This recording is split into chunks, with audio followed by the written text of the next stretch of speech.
Traders use support and resistance to create a plan, to create their risk reward, to determine where to get in and where to get out. It's so important. Support is an area where price has tested and it's proven that it's going to hold that level with some type of reaction, preferably with volume, like this.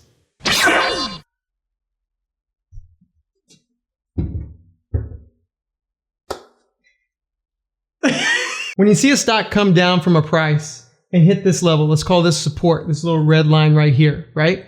When it bounces up and then comes back down and it tests it again and then doesn't break, this right here is called support, right? This is a key area where if you're looking to buy, you might want to consider buying near this area because it's proven that it holds. Now, you see this bouncing ball kind of diagram, right? Where you have a high, then a lower high, then a lower high. This is showing that every time it comes up, it approaches resistance, which is super important to understand because at each level, at each of these levels, there is someone selling shares or multiple people selling shares, which means the reason there's a lower high is because the order that sold at the beginning of this move downward is now making other people want to sell earlier, right? The longs who bought down here, who weren't able to sell up here, almost went to break even. So when it bounces up, they're like, oh, I need to get out. So they sell even sooner. And therefore we come back down to support. And what happens? We have people buying up here, buying pressure. We have short sellers who are shorting at these resistance levels. When it comes down to support, they're covering, which means they have to buy. So there's buyers buying and shorts covering, which means buying more, which means we're buying and making it push back up. And therefore we hit resistance again. And the reason resistance goes lower and lower is because buyers are scared that they're not gonna be able to sell at the key area, which is why, since they don't think it's gonna come up here again, they're selling sooner and they're selling sooner and they're selling sooner, which what? It creates a trend. So support and resistance is important because it can show you where should you buy, where should you sell short, and where should you sell for profit? Where should you buy to cover for profit, right? So when you start to understand support and resistance, then you start to see where you can place your orders and how to gauge a good entry and exit and how to make a plan, right? If I know after it comes down and holds this area, then if we have a big rejection like that, meaning maybe it went from $5 to $1 and then came back up to $4, if that happens, then I'm as a short seller, I can say I'm going to short at $4 risking $5. And then when it comes back down to this support of $1, I'm going to go ahead and buy to cover for profits. If I'm a long trader, I'm going to buy at the support, risk slightly above it, below it, right? If you're buying it below it, and then selling when it gets closer to this most recent resistance. Now, time frame matters. If this is a 1 minute chart and each one of these points is 1 minute, so 1 minute here, 1 minute here, 1 minute here, that's not very reliable.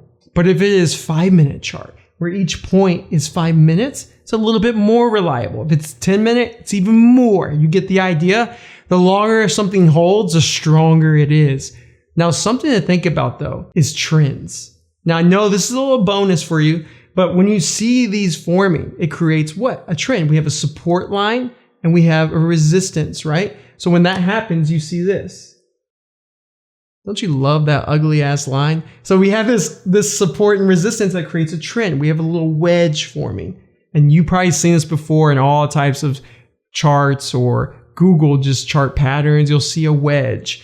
When it breaks this formation, we're more on the downside, right? The short sellers are in control. So this is why support is so important to understand as well as resistance, because if you flip this upside down, now we have resistance up top and a trend line below, right?